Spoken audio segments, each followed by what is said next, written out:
Hello everyone, welcome back to our YouTube channel. Last పార్ట్లో శిఖండి భీష్ముడి పైన దాడి చేసిన తర్వాత పాండవులు 5 భీష్ముడి పైన దాడి చేస్తారు. ఆ తర్వాత ఏం జరిగిందో ఇప్పుడు తెలుసుకుందాం.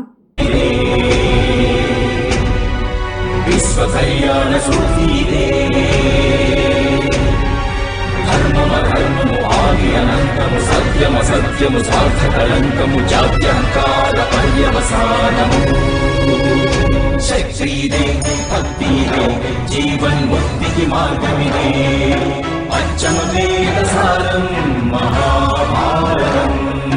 కృష్ణుడు చూపిన లీలైది జీవన వేద మార్గమిది గీత జనించిన క్షేత్రమే ఇది మహాభారతం. మహాభారతం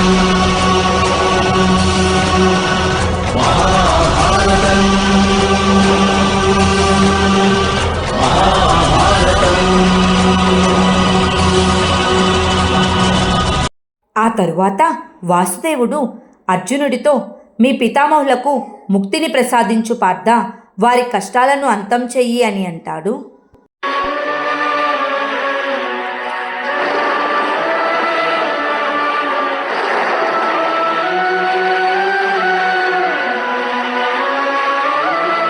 వాసుదేవుని మాటలతో అర్జునుడు బాధపడుతూనే ముందు రోజు రాత్రి భీష్ముడు వారికి చెప్పిన మాటలను గుర్తుకు తెచ్చుకుంటూ భీష్ముడిపై బాణాలను వేస్తాడు.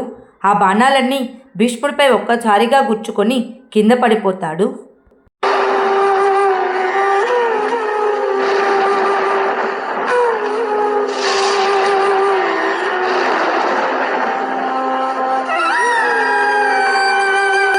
ఆ పరిస్థితుల్లో భీష్ముడిని చూసి అంబాదేవి తన శాపం ఫలించినందుకు చాలా సంతోషిస్తూ ఉంటుంది.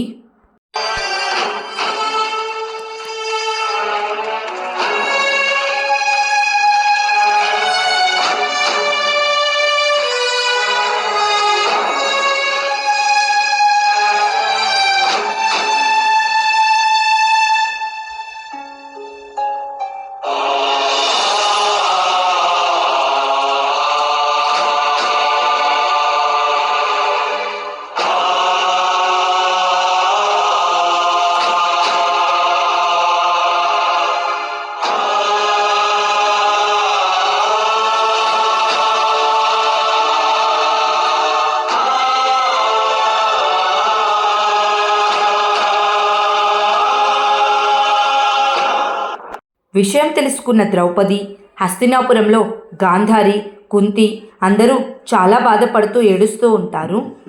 ఆ తరువాత అర్జునుడు భీష్ముడి తలను తన ఒడిలో పెట్టుకొని, ఇటువంటి పరిస్థితి వచ్చింది పితామహ మీకు, స్వయంగా నా చేతులతో ఇలా చేశాను, ఎటువంటి విధిరాత ఇది, నా చేతులతో మీ పైన శస్త్రాలను సంధించాను పితామహ, ఈరోజు స్వయంగా నా చేతులతోనే నా నరకద్వారాలు నేను తెరుచుకున్నాను, మన పూర్వీకులకు నేను ద్రోహం చేశాను, మన వంశానికి నష్టం కలిగించాను, నేను నా సంస్కారాన్ని మరచిపోయాను పితామహ, ఇలా చెయ్యకముందే నా భుజాలు ఎందుకు విరిగిపోలేదు పితామహ, నా కళ్ళు ఎందుకు దృష్టిని కోల్పోలేదు పితామహ అని ఏడుస్తూ ఉంటాడు.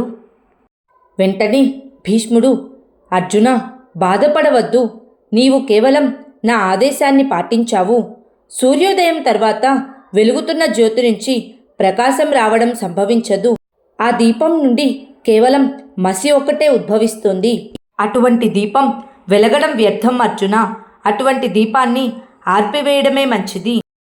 పుత్ర అర్జున, ఆ దీపం తనంతట తాను ఆరిపోలేదు, అత్యంత కఠినమైన ఆ పనిని వేరొకరు చేయవలసిందే, నా జీవితం అంతా వ్యర్థమైపోయింది పుత్ర అని అంటాడు. అప్పుడు యుధిష్ఠిరుడు, లేదు పితామహ, మీ జీవితం వ్యర్థమైపోలేదు, నాకు మీ మార్గదర్శకం అవసరం పితామహ, మా అందరికీ మీ మార్గదర్శకం అవసరం పితామహ అని ఏడుస్తూ ఉంటాడు. వెంటనే భీష్ముడు, ధర్మమే అందరికీ మార్గం, అలాగే మనసే అందరికీ మార్గం చూపిస్తుంది, సలహాలు ఎవరికైనా ఇవ్వగలరు పుత్ర, కానీ మార్గదర్శనం మాత్రం ఎవరూ చెయ్యలేరు, మీరందరూ సత్యమార్గం తెలుసుకునేందుకు సమర్థులు, ఇప్పుడు మీరు మోహానికి వశం కాకండి అని అంటాడు. అప్పుడు భీముడు, మీరు జీవించి ఉన్నంత వరకు మా బాల్యం మా మనస్సులో జీవించి ఉంటుంది, మీరిలా వెళ్ళిపోతే మా సంతోషం కూడా వెళ్ళిపోతుంది. మా మనస్సు జీవితాల్లో బాధలు ఆవరిస్తాయి పితామహ. మిమ్మల్ని ఈ విధంగా మరణించనివ్వలేము పితామహ అని ఏడుస్తూ ఉంటాడు. వెంటనే నకులుడు ఏడుస్తూ, మా దివ్యౌషధాలు రేపు ఉదయానికన్నా ముందే పితామహుల గాయాలను మాన్పగలవు అన్నయ్య. వెంటనే పితామహులను శిబిరానికి తీసుకువెళ్దామన్నయ్య అని అంటాడు. అప్పుడు భీష్ముడు, పుత్రా నకుల, మీరు నన్ను ఇంకా బంధించకండి అని అంటాడు.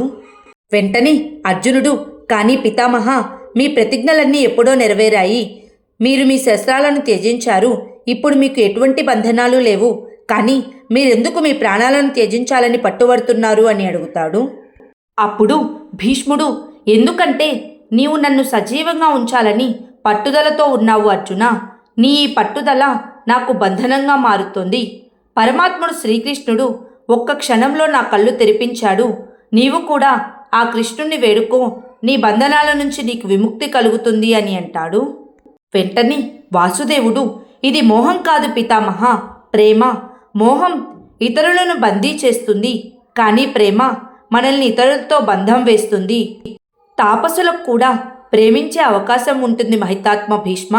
మీరు జీవితాంతం బంధనాల వల్ల బాధపడుతూనే వచ్చారు. ఇప్పుడు జీవించి ఉండి ముక్తిని ఆనందించే అవకాశం మీకుంది మహితాత్మ అని అంటాడు.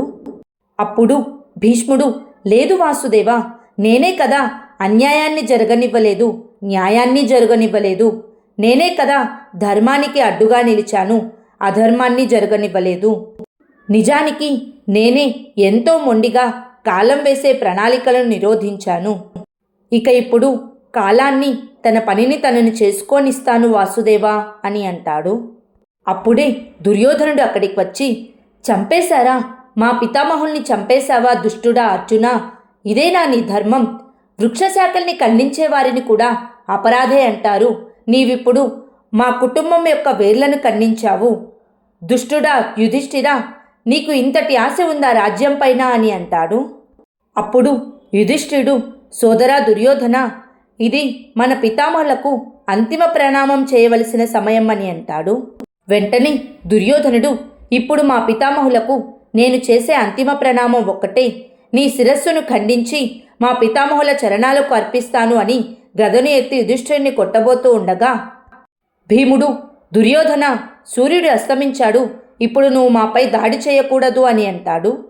వెంటనే దుర్యోధనుడు, సూర్యుడు అస్తమించాడు, కురువంశ సూర్యుడు కూడా అస్తమిస్తున్నాడు భీమా.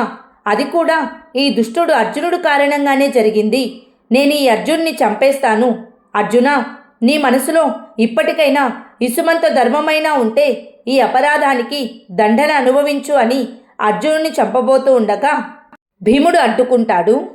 అప్పుడు భీష్ముడు, దుర్యోధన, శాంతించు. సూర్యాస్తమయం ఒక వ్యక్తి కారణంగా జరగదు, సమయానుగుణంగా జరుగుతుంది. దయచేసి ఇప్పుడు నువ్వు నీ కోపాన్ని త్యజించు. రేపు ఉదయాన నువ్వు నీ కోపం, సాహసం ప్రదర్శించవలసి ఉంటుంది అని అంటాడు. వెంటనే దుర్యోధనుడు భీష్ముడి తలను తన ఒడిలోకి తీసుకొని, పితామహ, సైనికులారా, పితామహుని తలకు ఆధారం అవసరముంది, వెళ్ళండి, వెళ్ళి తలగడ తీసుకురండి అని ఆదేశిస్తాడు. వెంటనే భీష్ముడు, వద్దు దుర్యోధన, నాకిప్పుడు ఎటువంటి సౌకర్యాలు అవసరం లేదు. అంతిమయాత్ర సమయంలో ఎటువంటి సౌకర్యాలు అవసరం ఉండదు. సౌకర్యాల బాధ ఎంత తక్కువగా ఉంటే యాత్ర అంత సఫలమవుతుంది. ఇప్పుడు నా శిరస్సుకు తలగడ కాదు, కొంచెం ఆధారం కావాలి. అర్జున, ఒక క్షత్రియునికి యుద్ధంలో బాణాలు ఆధారంగా నిలిస్తే వారికి మరణానంతరం స్వర్గం ప్రాప్తిస్తుంది అని అంటాడు. వెంటనే అర్జునుడు తన బాణాన్ని వేసి భీష్ముడు తలకు ఆధారాన్నిస్తాడు. ఆ తరువాత దుర్యోధనుడు ఏడుస్తూ, పితామహ, నేను మిమ్మల్ని ఎన్నోసార్లు బాధ పెట్టాను, ఎన్నోసార్లు అవమానించాను. కానీ నా మనసులో మీ పట్ల గౌరవమేమీ తక్కువ కాదు. మిమ్మల్ని నేనెప్పుడూ హస్తినాపురానికి ఛత్రం లాంటి వారని భావించాను పితామహ అని అంటాడు. వెంటనే భీష్ముడు, ఆ ఛత్రం నిన్ను ఇన్నాళ్ళు ఆకాశమంత ఎత్తుకు ఎదగనివ్వకుండా చేసింది. ఇప్పుడు ఆ ఛత్రం వైదొలిగింది. నా మనసులో నీ పైన ఎటువంటి కోపమూ లేదు. ఒకవేళ ఈరోజు నువ్వు నన్ను క్షమాపణ కోరితే నేను నిన్ను తప్పకుండా క్షమిస్తాను దుర్యోధన అని అంటాడు. అప్పుడు దుర్యోధనుడు, మీరు నన్ను క్షమించండి పితామహ, క్షమించి నాకు విజయం ప్రాప్తించాలని ఆశీర్వదించండి పితామహ అని అంటాడు. వెంటనే భీష్ముడు, లేదు దుర్యోధన, నేను నిన్ను విజయం సాధించాలని ఆశీర్వదించలేను. నేను విజయం సాధించాలని యుధిష్ఠిరుని ఆశీర్వదించాను. ఇప్పుడు నేను రాజకీయం చేయలేను. కానీ నా ఆశీర్వాదం స్వీకరించే హక్కు నీకు కూడా ఉంది. నేను నిన్ను ఆశీర్వదిస్తున్నాను. నీ మరణ సమయంలో నీ ముఖం పైన చిరునవ్వు తాండవిస్తోంది. ఒకవేళ నువ్వు ధర్మబద్ధంగా ఆనందాన్ని పొందితే నీకు స్వర్గం ప్రాప్తిస్తుంది. ఒకవేళ నీవు అధర్మబద్ధంగా ఆనందాన్ని పొందితే నీకు తప్పకుండా నరకవాసం ప్రాప్తిస్తుంది. ఇప్పుడు నిర్ణయం నీదే దుర్యోధన అని అంటాడు. భీష్ముని మాటలకు దుర్యోధనుడు బాధపడుతూ, పితామహ, మరణ సమయంలో కూడా మీరు మీ పక్షపాతాన్ని త్యజించలేకపోతున్నారా? అంతిమ క్షణంలోనైనా మీరు నా పట్ల ఔదార్యాన్ని చూపిస్తారని నేను భ్రమపడ్డాను. కానీ లేదు, మీ మనసులో నా పట్ల ఎప్పుడో కల్మషం నిండిపోయింది పితామహ. చూడండి పితామహ, ఇప్పుడు సూర్యుడు దక్షిణ దిశగా ప్రయాణిస్తున్నాడు. పెద్దలేమన్నారంటే ఉత్తర దిశగా ప్రయాణిస్తున్న సూర్యనారాయణుడు జీవుణ్ణి స్వర్గానికి తీసుకువెళ్తాడని, దక్షిణ దిశగా ప్రయాణిస్తున్న సూర్యనారాయణుడు జీవుణ్ణి నరకానికి తీసుకువెళ్తాడని. ఇదే దండన పితామహ, మీ పక్షపాతానికి ఇదే దండన. మీరు నరక యాతన్ని అనుభవిస్తారు పితామహ అని ఏడుస్తూ అక్కడి నుంచి వెళ్ళిపోతూ ఉంటాడు. వెంటనే భీముడు, దుర్యోధన, ఎందుకు నీవు ఇలా పితామహుల్ని నిందిస్తున్నావు? ఏ విధంగా నువ్వు పితామహుల్ని శపించగలిగావు అని ఏడుస్తూ ఉంటాడు. అప్పుడు వాసుదేవుడు, ఇదంతా వ్యర్థమైనది బావా భీమా. స్వర్గం నరకం అనేవి మనిషి యొక్క కర్మల్ని బట్టి నిర్ణయిస్తారు, సూర్యుని గతిని బట్టి కాదు. ఎప్పుడైతే సంప్రదాయాలను విడనాడి మహితాత్ముడు ధర్మం యొక్క నిజమైన రూపాన్ని తెలుసుకున్నాడో ఆనాడే స్వర్గంలో స్థానం సంపాదించుకున్నారు. కనుక అనవసరంగా బాధపడవద్దు భీమా అని అంటాడు. వెంటనే సహదేవుడు బాధపడుతూ, మీకు స్వచ్ఛంద మరణం అనే వరం ఉంది పితామహ, మీరు ఈ బాధ నుండి విముక్తులు కండి అని ఏడుస్తూ ఉంటాడు. అప్పుడు భీష్ముడు, లేదు పుత్ర, బాధ అనేది ఆత్మకు గంగా స్నానంతో సమానమైనది పుత్ర. బాధ ఆత్మను శుద్ధి చేస్తుంది పుత్ర. మీరెవరూ నా బాధ గురించి ఆలోచించకండి. నేను ఒక నిర్ణయం తీసుకున్నాను. ఇకపై నేను ఈ అంపశయ్యపై పయనించి నా మృత్యువుకై ఎదురు చూస్తూ ఉంటాను. జీవితంలో నేను చేసిన పనులన్నీ శరాలుగా మారి నా శరీరాన్ని బాధిస్తూ ఉంటాయి వాసుదేవ. ఈ విధంగానే లోకంలో ప్రతి వృద్ధుడికి తాను చేసిన బాధలు బాధిస్తూనే ఉంటాయి. ఎప్పుడు యుధిష్ఠిరుడికి జ్ఞానం, భీముడికి న్యాయం, అర్జునుడికి ప్రతిష్ట, నకులుడికి సహదేవుడికి సుఖం సంతోషం ప్రాప్తిస్తాయో అప్పుడే నేను నా భౌతిక దేహాన్ని త్యజిస్తాను. ఎప్పుడైతే హస్తినాపుర సింహాసనంపై ధర్మం సామర్థ్యం రెండూ ఒకే సమయంలో విరాజిల్లుతాయో అప్పుడే కురురాజ్య ప్రజలకు భూమిపైన స్వర్గంలో ఉన్నట్లు ఉంటుంది. అప్పుడే నేను స్వర్గవాసాన్ని స్వీకరిస్తాను. ఇక ఇప్పుడు నేను ఏకాంతంగా గడపాలనుకుంటున్నాను. నా బాధలన్నీ నేను ఏకాంతంగా అనుభవించాలి అనుకుంటున్నాను పాండుపుత్రులారా. ఇక్కడి నుంచి మీరిక బయలుదేరండి. ఇది నా ఆదేశం పుత్రులారా అని అంటాడు. భీష్ముని ఆదేశాన్ని గౌరవించి అందరూ భీష్మునికి ప్రణామాలు చేసి అక్కడి నుంచి బయలుదేరుతారు.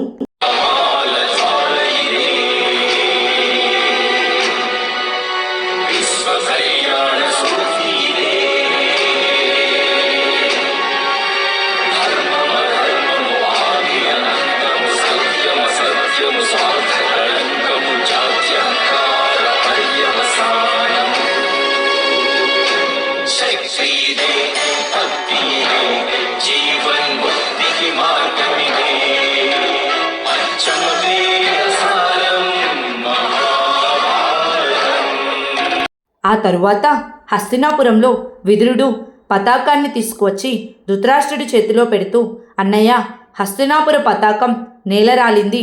దీనిని ఉన్నతంగా ఉంచే స్తంభం కూడా విరిగిపడింది. హస్తినాపురి పతాకం నేలరాలిందన్నయ్య అని బాధపడుతూ ఉంటాడు. వెంటనే ధృతరాష్ట్రుడు, నాకు మొత్తం తెలుసు విదురా. పాండుపుత్రులు హస్తినాపురి పరువు ప్రతిష్టలపై నిర్దాక్షిణ్యంగా ఆక్రమణ చేశారు. 5గురు ఏకమై ఒకేసారి ఆక్రమణ చేశారు విదురా. పెదనాన్న యొక్క పవిత్ర దేహాన్ని బల్లాలతో శరాలతో తూట్లుగా పొడిచారు విదురా అని బాధపడుతూ ఉంటాడు. అప్పుడు విదురుడు, పాండుపుత్రుల అన్నయ్య, మీ పుత్రులే వారిపై ఆక్రమణ చేశారు. ఒక వృద్ధుడికి జీవితం చివరి దశలో తృప్తిగా సేద తీరాలన్న కోరిక ఉంటుంది. కానీ వారి చేతికి శస్త్రాన్నిచ్చి అక్కడ రణభూమిలో నిలబెట్టిన వారు తమ పుత్రులే. ప్రేమ, ఆదరణ పొందే అధికారం ఉన్నవారిని, జీవితంలో అనుభవంలో పెద్దలైన వారిని వివిధ రకాలుగా అవమానించి గాయపరిచిన వారు మీ పుత్రులే. వారి శయ్య మాతృహృదయం కన్నా కోమలంగా ఉండవలసిందన్నయ్య. ఇప్పుడు ఆ వృద్ధుడు అంబుల శయ్య మీద పవలిస్తున్నాడు. మీ పుత్రుల కారణంగానే పక్షులు కూడా తమ గూటిని వదిలి వెళ్ళేటప్పుడు ఆ గూటికి హాని కలిగించవన్నయ్య. కానీ తమ పుత్రులు ఈ భవనం కప్పునే తగలబెట్టారు అని అంటాడు. వెంటనే ధృతరాష్ట్రుడు కోపంతో మహామంత్రి అని అంటాడు. అప్పుడు విదురుడు, మహామంత్రిని కాదన్నయ్యా, నేను ఆ పదవిని ఎప్పుడో త్యజించాను. ఏ రోజైతే ఈ యుద్ధం ఆరంభమైందో ఆ రోజే. ఒకవేళ మీరు నన్ను దండించాలనుకుంటే అందుకోండి మీ ఖడ్గాన్ని, నన్ను వధించండి, నా శిరస్సును ఖండించండి. కానీ ఈరోజు నేను మౌనంగా ఉండలేను. అటువంటి సంతానానికి జన్మనిచ్చిన మీరు జన్మించిన రోజే వారిని ఎందుకు వధించలేదు అని అంటాడు. వెంటనే ధృతరాష్ట్రుడు విదురా అని ఖడ్గాన్ని అందుకోబోతుండగా ఖడ్గం కింద పడిపోతుంది. అప్పుడు ధృతరాష్ట్రుడు, చూస్తున్నావుగా విదురా, నా చేతుల్లో ఇప్పుడు శక్తి లేదు. నా కాళ్ళు నా శరీరాన్ని మోయలేకపోతున్నాయి. ఇప్పుడు ఇటువంటి పరిస్థితుల్లో నీ అన్నయ్య మనసును గాయపరచకు విదురా. మీ అన్నయ్య త్యాగం అని ఏడుస్తూ ఉంటాడు. అప్పుడు విదురుడు, మనసును గాయపరిచింది మీ కొడుకులే అన్నయ్య. అగ్నిరవ్వల స్థానం ఎప్పుడూ కొలిమిలోనే ఉండాలి, సింహాసనం పైన కాదు. మీ కొడుకులు మన కులానికి అగ్నిరవ్వలన్నయ్య.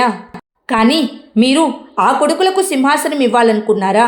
ఇది మీకు, కురువంశానికి దౌర్భాగ్యం అన్నయ్య. మిమ్మల్ని నేను ఎప్పుడో త్యజించానన్నయ్య. మీ మరణ సమయంలో కూడా నేను మీ దగ్గరికి రాను. మీ నీడ కూడా నాకు అగ్నిసెగలాగా అనిపిస్తోంది. మహారాజు యుధిష్ఠిరుడి ఆగమనం వరకు నేను ఈ నగరాన్ని, సింహాసనాన్ని శక్తివంచన లేకుండా రక్షిస్తూ ఉంటాను. కానీ గుర్తుంచుకోండి అన్నయ్య, ఇప్పటి వరకు ఎన్ని రోజులు యుద్ధం జరిగిందో ఇంకా అన్ని రోజులు మాత్రం జరగదు. త్వరలోనే నీ 100 మంది కొడుకులు మరణిస్తారు.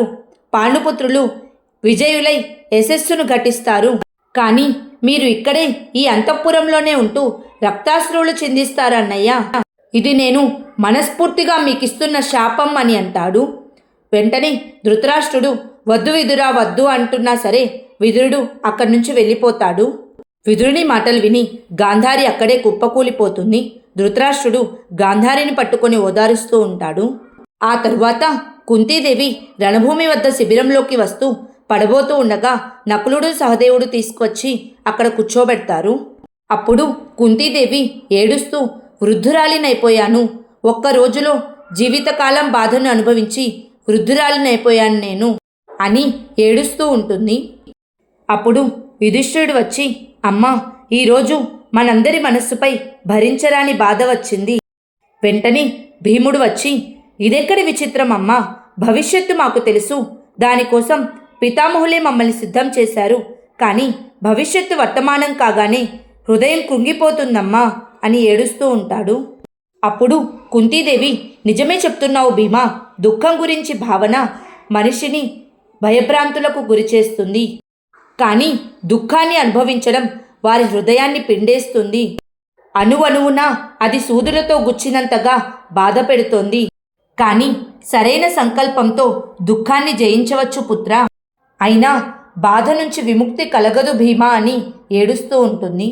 అప్పుడే ద్రౌపది కుంతీదేవి దగ్గరికి వచ్చి, అత్తయ్య, కర్తవ్యం ఎప్పుడూ బాధనే కలిగిస్తుంది. అందరూ అందుకే కర్తవ్యాన్ని త్యజించి పారిపోతూ ఉంటారు. ఈ యుద్ధం మనందరి కర్తవ్యం. ఈ యుద్ధంలో ఎంతమంది యోధులు మరణిస్తారో వారి మరణం గురించి మనందరం కలిసి యుద్ధం పూర్తయిన తర్వాత దుఃఖిద్దాం, జీవితాంతం కన్నీరు కారుద్దాం. కానీ ఇప్పుడు దుఃఖం గురించి ఆలోచించరాదు అత్తయ్య అని అంటుంది. వెంటనే అర్జునుడు, పాంచాలి నిజమే చెప్తుందమ్మా. రణభూమిలో గాయాల గురించి బాధపడితే మరునాడు వానికి యుద్ధం చేసే సామర్థ్యం ఉండదు. అయినా ఇప్పుడు యుద్ధం ఇంకా పూర్తి కాలేదు. మేము రేపటి వ్యూహం గురించి చర్చించాలి. మాకు ధైర్యం సన్నగిల్లరాదనే పితామహులు ప్రాణాలు నిలుపుకున్నారమ్మా. మేము పితామహులకు సేవ చేసుకుంటాం, వారికి కావలసిన సౌకర్యాలను అందిస్తాం. వంతుల వారీగా మేము వారికి సేవలు చేసుకుంటాము. పాంచాలి, భోజనాన్ని సిద్ధం చేయి, ఈరోజు నేను పితామహులకు సేవ చేస్తాను అని అంటాడు. ఆ తరువాత ఏం జరిగిందో నెక్స్ట్ పార్ట్లో తెలుసుకుందాం. Please like, share and subscribe to our YouTube channel. Thank you.